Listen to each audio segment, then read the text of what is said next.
राम बहादुर अपने गांव का रक्षक हर रात की तरह प्राथमिक रक्षा में निकल पड़ा। एक तरफ पत्नी की हुई, दूसरी तरफ गांव कार्यों का जोश। उस रात मेरा उन डाकुओं से सामना हुआ जो गांव को लूटने के लिए आ रहे थे। इस झड़प में मैं बहुत बुरी तरह घायल हो गया, लेकिन डाकुओं को गांव में कुछ नहीं दिया। ये मेरे जीवन का अंतिम क्षण था और मैं अपने आप को भाग्यशाली पुरुष की तरह महसूस कर रहा था जो गांव के लिए अपने प्राण न्यौछावर कर दिया। लेकिन एक अभागा पिता था क्योंकि अगली सुबह मेरी बेटी का जन्म था।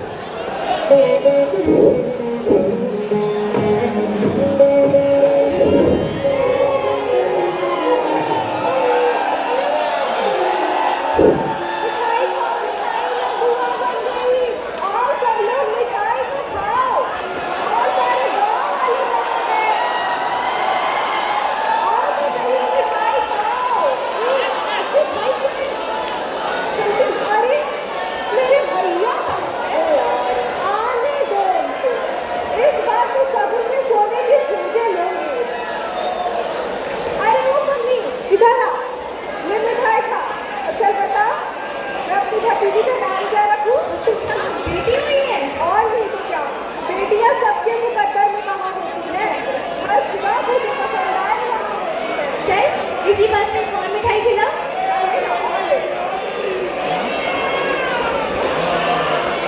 अरे मनोहर चाचा, आप तो मैं मिठाई खाई, मैं बुआ बन गई। मेरे भैया को कहीं आपने देखा क्या? कोई बताना मत उनको, वो आएंगे तो खुशी से पागल हो जाएंगे, उनकी बेटी जन्म ली है। अरे आप ऐसे क्यों खड़े हैं जैसे कोई पहाड़ टूट पड़ा है?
अरे ओ बिल्लू, कल रात कितना खजाना लूटा? सरकार हो में राम बहादुर सरकार अरे कौन सा पता लूटा भी नहीं? नहीं सरकार।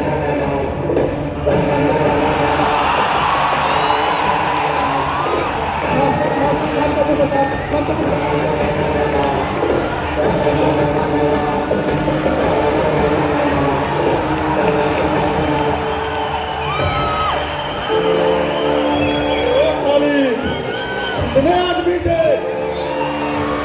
उसे एक अकेला आदमी था सरकार। एक और तुम दो, फिर भी खाली हाथों बस। नहीं सरकार, खबर मिली है कि कल रात की लड़ाई में राम बहादुर बहुत ज्यादा घायल हो गए और अब वो हमेशा से चुका है। याद रहे, इस दुनिया में अच्छाई, बुराई, न्याय अन्याय जैसी कोई भी चीज नहीं होती है। ये सिर्फ और सिर्फ समाज के ऊपरी स्तर पर बैठे लोगों द्वारा बनाया गया एक छलावा है।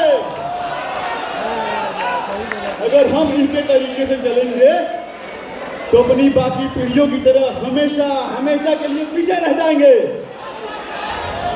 इसलिए लूटो, लूटो। सरकार, मैं कदम उठाता हूँ। अगली बार कुछ ऐसा करूंगा कि आपको समाधि देंगे। सरकार की, सरकार की, सरकार की।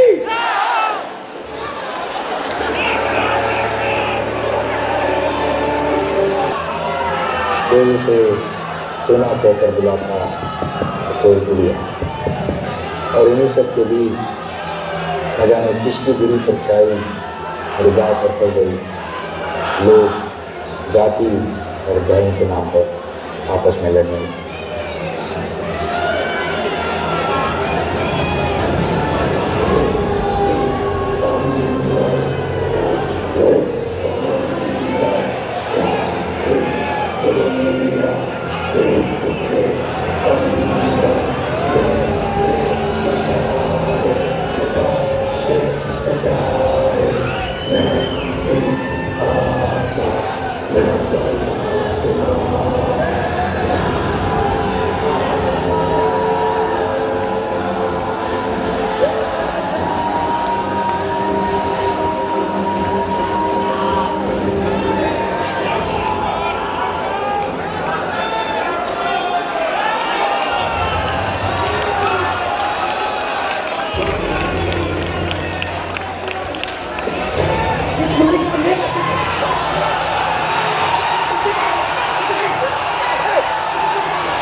आप ही देख लो दीदी, भोला ने हमारे सामने अपनी किताब रखकर निर्माण खराब करने की जरूरत की है, पर हम भी कह देते हैं हम बेदीन नहीं होने वाले। तुम ईमान की बात कर रहे हो और अपनी किताब मेरे सामने रख दी। अच्छा किया भोला भैया। अरे क्या खा अच्छा किया? हमारी किताब मेरे पास रख दी। क्या करूंगी?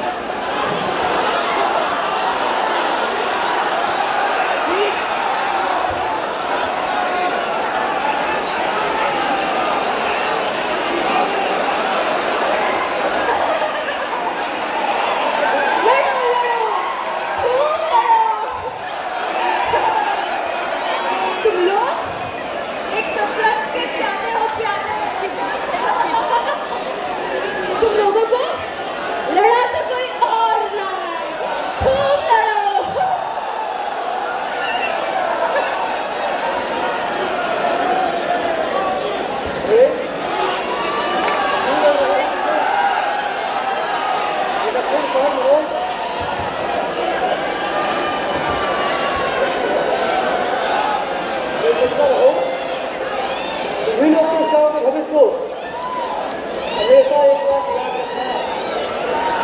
मजहब नहीं सिखाता, आपस में बैठ रखना।